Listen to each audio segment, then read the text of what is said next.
Streamlit app that we can test those models. So you can see once you get on the home page, you can go into different type of models here and type in, a tweet. Maybe we can do the hurricane about to hit my home, for instance. And then once you enter it, then you can see if this particular tweet is related to disaster. So the same we can test for all these different models that the contributors have built. We have noticed that if the tweet does contain the disaster word, it most likely will be classified as related to disaster. But if there is something not fully like a natural disaster, but like a tweet, that is, for instance, fire in my room. Yes, in my room.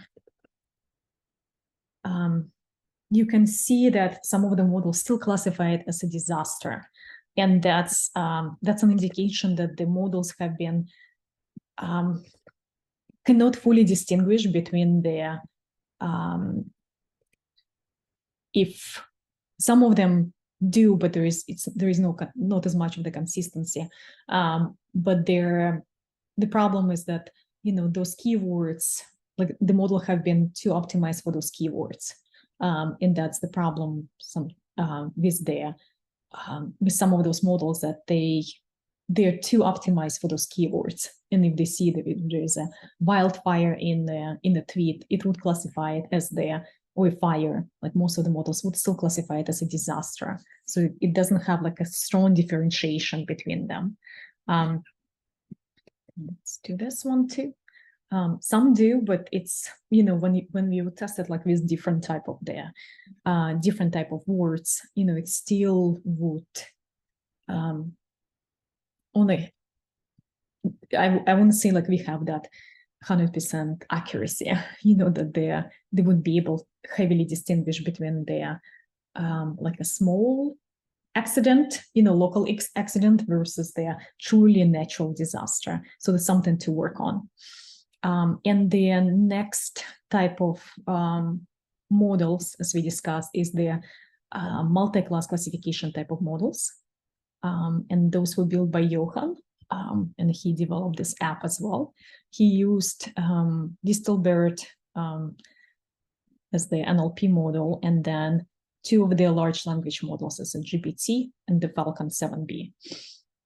If you're interested in seeing more of his architectural design, you can get into his GitHub repo, and he goes into detail about those. But let's test his as well. There is a fire in my room, and it takes a little longer to process.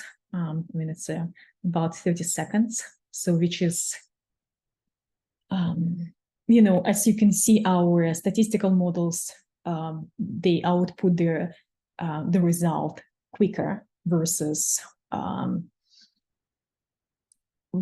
the LLM type of models that take a little longer, like they need 30 seconds or more. So it's probably not your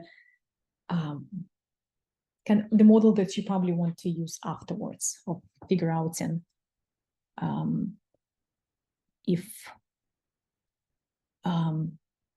what type of the disaster it is. Let me just restart it a little bit. Wait, I think it's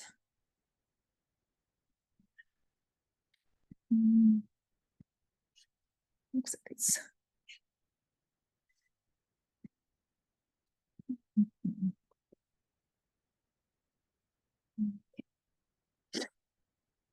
yes, as you can see too, I put the same fire in my room, and the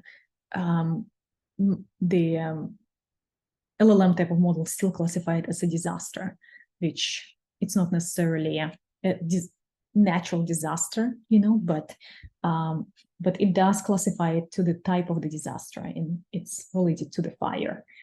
So our thoughts were to use our binary statistical models to figure out whether the tweet is a disaster or not disaster, because the accuracy rate is much higher there.